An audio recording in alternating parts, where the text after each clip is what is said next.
अनुराग सक्सेना।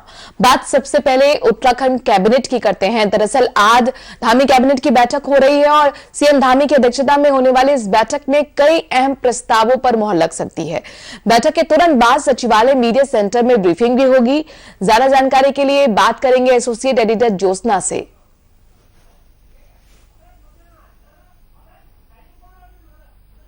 ज्योत्सना का रुख करेंगे। अपने दर्शकों को बता दें कि कई अहम प्रस्तावों पर मोहर लग सकती है। आज सीएम धामी की अध्यक्षता में बैठक होने जा रही है जिसमें महत्वपूर्ण फैसले लिए जा सकते हैं।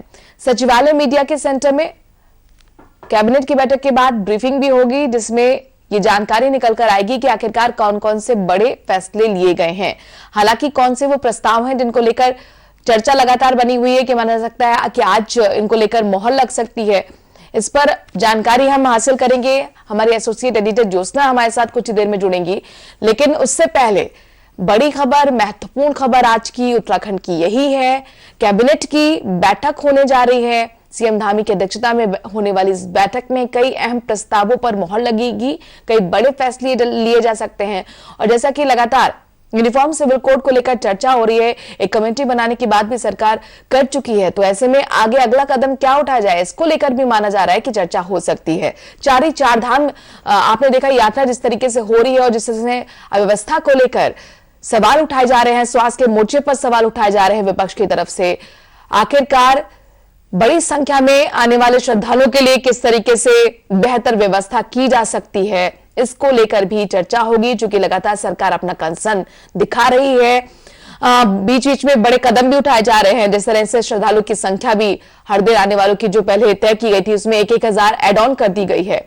उसके बावजूद भी एक दिन में 18 से 19,000 यात्री चारधाम यात्रा पर पहुंच रहे हैं। केदारनाथ में भी 18 से 19,000 लोग रजिस्टर्ड लोग हैं और जो रजिस्टर्ड नहीं है उनकी संख्या माना जा रहा है कि वो 20 या 25 के आसपास भी हो सकती है। ऐसे में चूंकि पहले जो आकलन सरकार की तरफ से किया गया था वो उस लिहाज से काफी कम था, लिहाजा अब फिर से संख्या बढ़ाई गई है। व्यवस्थाओं को दुरुस्त करने के अधिकारियों को निर्देश दिए गए हैं। समय समय पर खुद मुख्यमंत्री इसको लेकर बैठक भी करते आए हैं। और कंसर्निंग जो बात है, जो चिंता की बात है, वो दरअसल ये है कि अब तक 22 श्रद्धालुओं की मौत भी हो गई है, चूंकि वहां का जिस तरीके से भौगोलिक स्थिति है, हाई एल्टीट्यूड पर केदारनाथ, यमुनोत्री जैसे धाम है और ऑक्सीजन का लेवल कई बार कम हो जाता है, या जो हेल्थ इश्यूज से तमाम श्रद्धालु पहले भी जूझते रहे हैं, उनके लिए काफी स्थिति वहां पर भयावह होती हुई भी नजर आई है। और ऐसे में 22 श्रद्धालु की मौत भी हो चुकी है। तो अब जो स्थिति वहां पर बनी हुई है उसको लेकर सरकार काफी सजग नजर आ रही है। अपने दर्शकों को बता दें कि न सिर्फ श्रद्धालुओं की संख्या बढ़ाई गई है बल्कि स्वास्थ्य के मोर्चे पर भी वहां पर अब मैनेजमेंट बेहतर करने की कोशिश लगातार जारी है। और एक बार फिर एसोसिएट एडिटर ज्योत्सना हमारे साथ जुड़ गई हैं। सीधे एसोसिएट एडिटर ज्योत्सना का रुख करते हैं अपडेट के लिए। आज ज्योत्सना, चूंकि धामी कैबिनेट की बैठक होने जा रही है, कौन से बड़े फैसले इस कैबिनेट की बैठक में लिए जाएंगे? देखिए, जो जानकारी मिली है उसके मुताबिक कर्मचारियों को महंगाई भत्ते का मसला है जो पेंडिंग चल रहा था, क्योंकि आप जानती हैं कि मार्च में चुनाव हो गए थे, यानी चुनाव आचार संहिता थी, नई सरकार का गठन नहीं हुआ था, तो कुछ चीजें पेंडिंग चल रही थी जो वित्त से संबंधित विषय थे, वो आज कैबिनेट में आ सकते हैं। इसके अलावा चारधाम यात्रा को लेकर भी कोई बातचीत हो सकती है।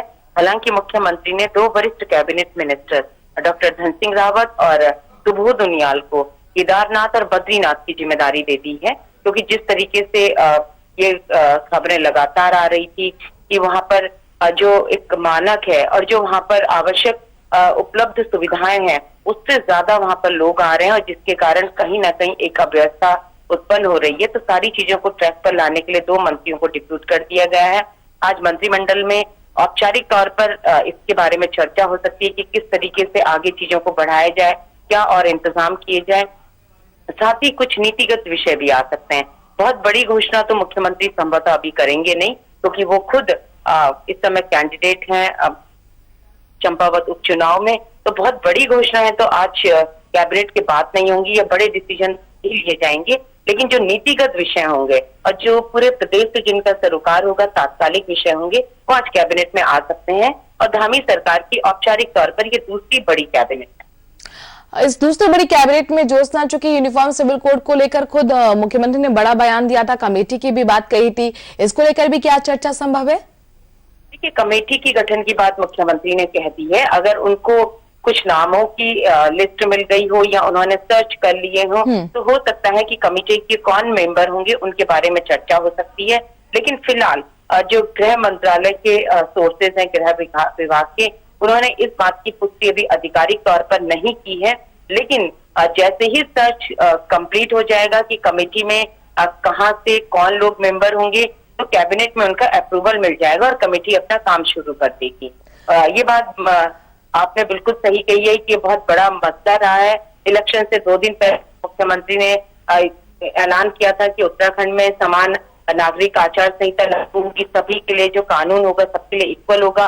और मुख्यमंत्री बनते ही उन्होंने साफ तौर पर पहले ही कैबिनेट में ऐलान कर दिया था कि इसके लिए कमेटी बनाई जा रही है। तो अब कमेटी के लिए मेंबर्स की सर्चिंग चल रही थी। अगर सरकार के गृह मंत्रालय ने, गोपन मंत्रालय ने उसे कंप्लीट कर लिया होगा तो उस पर भी चर्चा संभव है। सहकारिता विभाग घोटाले को लेकर विपक्ष काफी यहाँ पर हमलावर दिख रहा है ज्योत्सना। क्या इसको लेकर भी आज कैबिनेट में चर्चा संभव है कि किस तरीके से जांच के दायरे को आगे बढ़ाया जाए? देखिए, जो हमें जानकारी मिली है उसके मुताबिक इस विषय पर कोई चर्चा कैबिनेट में फिलहाल नहीं रखी गई है। और रही बात जैसे सहकारिता विभाग का मामला, मैं आपको कह रही हूँ कि सरकार पहले ही साफ कर चुकी है कि हम खुद से अपनी विभागीय जांच करवा रहे हैं, किसी के आरोप के बाद जांच नहीं करवा रहे हैं। हमको ही लगा कि कहीं कुछ गड़बड़ हो रही है और हम खुद से विभागीय जांच करवा रहे हैं, और उसमें ये बात सामने आ कहीं ना कहीं अनियमितता हुई है। और जो जो लोग दोषी पाए जा रहे हैं उनके खिलाफ सरकार लगातार एक्शन भी ले रही है। तो सरकार इस मामले में बिल्कुल अडिग है कि हम जो अपनी कार्रवाई कर रहे हैं उसमें दोषी बख्शे नहीं जा रहे हैं, और जिन लोगों के साथ न्याय नहीं हुआ है उनका समय आने पर उनके साथ भी न्याय होगा। इसलिए वो विपक्ष की किसी बात को अभी तक एक्सेप्ट नहीं कर रही है। तो बहुत महत्वपूर्ण होगा देखना कि कैबिनेट में कौन से बड़े फैसले लिए जाते हैं। बने रहिए ज्योत्सना हमारे साथ इस खबर पर, आगे आपसे अपडेट्स ले लेंगे। बहरहाल चंपावत का रुख करते हैं, जहां पर आपको बता दें कि उपचुनाव हो रहे हैं और सीएम धामी के पक्ष में यूपी के सीएम योगी आदित्यनाथ और केंद्रीय मंत्री स्मृति ईरानी, अनुराग ठाकुर चुनाव प्रचार करेंगे। बीजेपी के राष्ट्रीय महामंत्री और पार्टी मुख्यालय प्रभारी अरुण सिंह ने भी 40 स्टार प्रचारकों के नामों की सूची जारी कर दी है। स्टार प्रचारकों की सूची में प्रदेश पार्टी प्रभारी दुष्यंत गौतम है, इसके साथ ही सह प्रभारी रेखा वर्मा है, पार्टी के प्रदेश अध्यक्ष मदन कौशिक हैं, केंद्रीय रक्षा राज्य मंत्री अजय भट्ट और पूर्व केंद्रीय मंत्री रमेश पोखरियाल के अलावा सांसद तीरथ सिंह रावत, अजय टमटा, पूर्व सीएम विजय बहुगुणा समेत 40 लोगों के नाम शामिल किए गए हैं। एक बार फिर हम एसोसिएट एडिटर ज्योत्सना का रुख करते हैं। ज्योत्सना, यहाँ तो पूरी की पूरी फौज सिर्फ एक उपचुनाव के लिए बीजेपी ने उतारती है। ये दिखाता है कि कोई भी चाहे चुनाव हो या उपचुनाव हो, हल्के में नहीं लेती बीजेपी। बिल्कुल, देखिए, कल मैंने ये सवाल बीजेपी के नेताओं से कहा था कि डर किस बात का। मुख्यमंत्री के सामने तो आप ही खुद कह रहे हैं कि कांग्रेस ने वॉक ओवर दे दिया और कोई और कैंडिडेट है ही नहीं। मनु, आप ये मानिए कि 4 से 5 केवल नामांकन हुए हैं और अब नाम वापसी के बाद पता चलेगा कि मैदान में 2 ही लोग हैं या 3 ही लोग हैं, और मुकाबला बीजेपी और कांग्रेस के बीच में है। कांग्रेस सब लोग इस बात को, कांग्रेस के खुद के नेता मान रहे हैं कि हमने मुख्यमंत्री के मुकाबले हल्का उम्मीदवार किया है। निर्मला घाटोड़ी पहली बार इलेक्शन लड़ रही हैं, तो ऐसे में भारी भरकम नेताओं को स्टार प्रचारक की लिस्ट में क्यों इंक्लूड किया गया? तो बीजेपी का दावा था कि बीजेपी हर चुनाव को गंभीरता से लड़ती है, हर चुनाव को वो प्रॉपर ढंग से लड़ती है, और इसीलिए स्टार प्रचारकों की लिस्ट भी जारी की गई है। हालांकि वहां पर हमको स्टार प्रचारकों की जरूरत नहीं है, क्योंकि कैलाश गहतोड़ी अभी 2 महीने पहले ही 5000 से ज्यादा लीड से जीते हैं। प्रदेश नेतृत्व तो वहां पर लगातार काम कर रहा है, मुख्यमंत्री वहां पर सबसे बड़ा चेहरा है।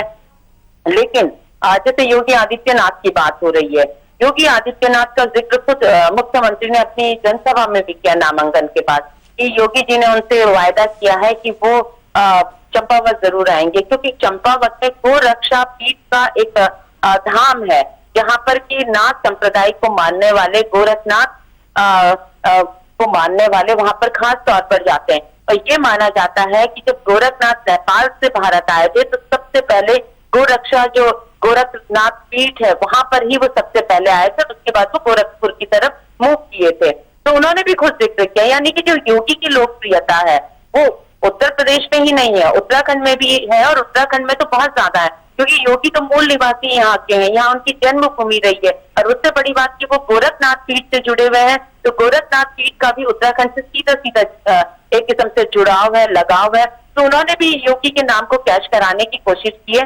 हालांकि अभी तक किसी ने भी कहीं भी कोई आधिकारिक पुष्टि नहीं दी है कि किसी भी स्टार प्रचारक की रैली चंपावत में होगी, लेकिन हाँ, बीजेपी ने अपने बड़े नामों के साथ अपने 40 स्टार प्रचारकों की लिस्ट जारी कर दी है। ज्योत्सना, कब से ये चुनाव प्रचार में तमाम बड़े दिग्गज स्टार प्रचारक कूदने वाले हैं, इस बारे में कोई जानकारी? देखिए, जैसे मैंने कहा कि अभी तक बड़े दिग्गजों की रैली का जी। कोई भी किसी तरीके का प्लान नहीं है। रही बात प्रदेश अध्यक्ष या मंत्री स्तर के लोग, जी। चंदन रामदास जो कैबिनेट मिनिस्टर है, उनको ऑलरेडी वहां का प्रभारी बनाया गया है। जी। सौरभ भोगड़ा भी वहां पर लगातार जा रहे हैं क्योंकि सितारगंज उसकी सीट लगी हुई है। इसके अलावा जो प्रदेश उपाध्यक्ष है कैलाश शर्मा, वो वहां पर पूरी कमान संभाले हुए हैं। संगठन महामंत्री अजय कुमार वहीं पर हैं और कैलाश गहतोड़ी तो पूरे चुनाव के संचालक हैं। तो ये समय समय पर यानी कुल मिलाकर सीएम दावे के लिए बड़े चेहरे आप चुनाव प्रचार करते हुए जल्दी नजर आने वाले हैं। शुक्रिया ज्योत्सना, तमाम जानकारी हम तक पहुंचाने के लिए।